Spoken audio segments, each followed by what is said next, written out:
Alright, we're back. Part 3. We're going to talk about preparation for a battlefield. Now, this does change a little bit depending on if you're playing Future Firefight, Age of Fantasy, or Age of Fantasy Skirmish. The two bigger games, they both run off of 4 feet by 6 feet. So if you do what I do and go to the store to get the boards for it that are 24 by 24, you need 6 to do a large scale game, and you need 4 to do a small scale game. It sounds like a lot, but it's not. Most games, at least in the basics rules, will have you setting up 12 inches from the back of the zone A and B, as you see in the little diagram, but you'll set up to 12 inches. So you measure it out, you put some dice down and mark where your line is, and then you'll just set up for that 12 inches, and that's where you deploy. Your enemy will do the same. There will be a no man's space in the middle. Now, because it's 4 feet, that means there's 24 inches of no man's space, so nobody except super fast, restrained, or unique ruled should be getting off in that first combat round. Now, if we look here, you can see they got it all nice and measured out. Placing objectives. In the basic game, objectives are the core mission, and whoever has control of the most of them at the end of the game, which is at the end of round 4, they win. So it's not super complicated, but it does get a little intense as you're scrapping over however many objectives you end up with. Each objective has to be more than 9 inches away from any other objective. That gets them dotted around the no man's land. It works pretty well. When you have your battlefield, now they say that you need to have between at least 10 or 15 pieces of terrain. I actually think you need to build a scene and you need to have crap everywhere. You need to have big stuff, little stuff, you need to have scatter terrain, you need just stuff everywhere. The more stuff, the better. You're not going to find yourself in a place where you're like, oh, this is too much stuff. That just doesn't happen.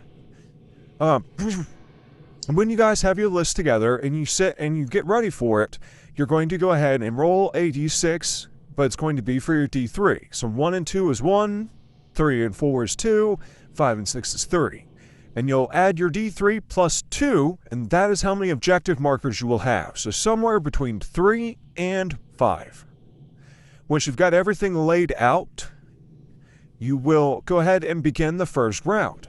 So there are 2 rolls you do in preparation. You do the first roll to see who places the first objective, and you do the first roll, a roll off, for who's going to start deploying first.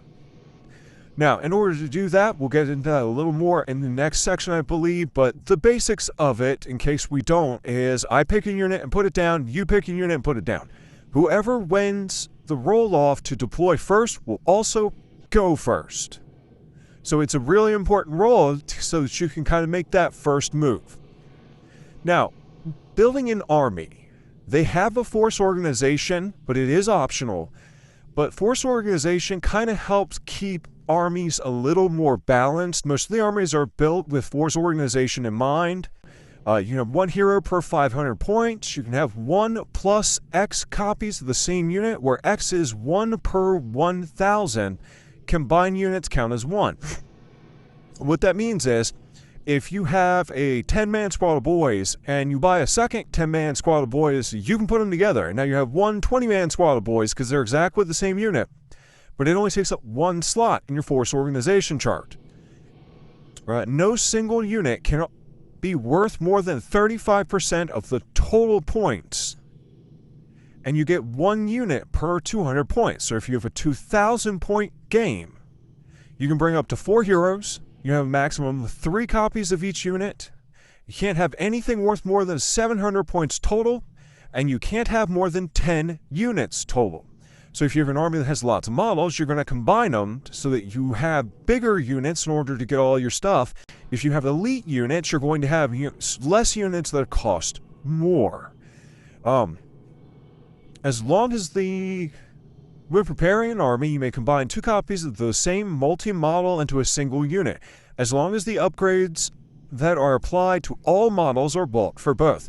So again, if we go back to our Orc boys, if you buy them Sluggas and Chavas, then you got to make sure they all paid for slivers and choppers. Or, just as an example, I don't actually know that that's what the upgrade works is, but as an example for proof of concept. You'll do the alternating deployment. It's good stuff. Let's move on to the next page, and we are very close to done, guys. Like, we're moving right along. It's Darkness Inc. here with a little gun, and now I've got weird little legs and a tail. So, the game structure, what does that mean? That means what is going to happen. So, a round is made of multiple turns. So, one round is each of us going until we've each activated every unit. A turn is made up of a single activation. So, if I activate Unit A, that's that unit's turn. It becomes your turn. You activate Unit A. You come back to me, I activate Unit B, and we go back and forth until everything's done. Once everything's done, all the turns are over, that ends the round, and we go into round 2. Activations are what you do during your turn. So, if we go back to our orc boys, their activation may be to move 12 inches. That's their activation. That completes their turn. We're done with them. We move on. So, once both players have deployed their army, the game starts. The first round, a player that won the deployment roll-off takes the first turn. You pick a unit. You do whatever you're going to do with them. Remember, there's 4 actions. There's hold. There's move up to 6 and shoot. There's charge up to 12. There's move up to 12. So, you can go anywhere from not moving to 6 inches and still shoot. You can go up to 12 inches.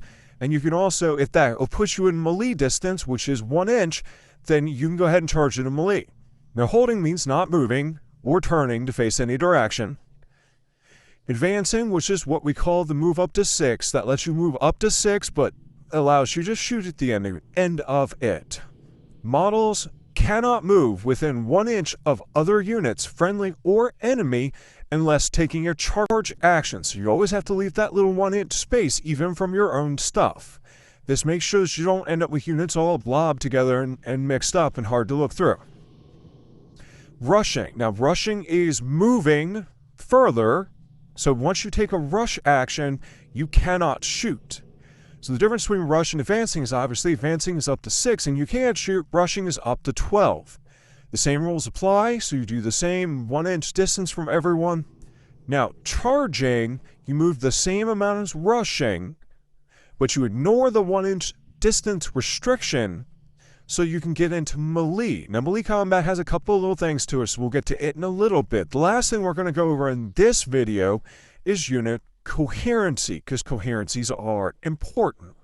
So, the way that this game is structured, all of your units in a single squad have to stay within 1 inch of each other. So that means that no model can be more than 1 inch away from another model. The other rule is that they have to stay within 9 inches of every model. So every model on your set has to be within 9 inches of every other model. Why is that important? That's important because there used to be a thing in wargaming that I assume is still a thing in some games called daisy chaining.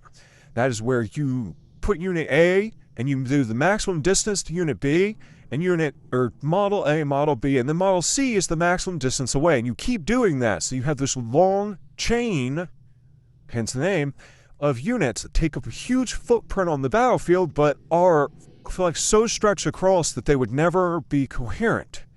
And this is to avoid that, because that allows you to do shenanigans. And the whole point here is to try to cut down on the shenanigans so that we can have a cleaner game.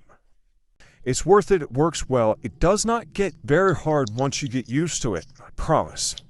That does also mean that if you've got bulk units and you want to take like 10 or 15 of them, you're going to have to make sure that you can get them all close to each other. So you may be moving in one big blob, which is a bigger footprint.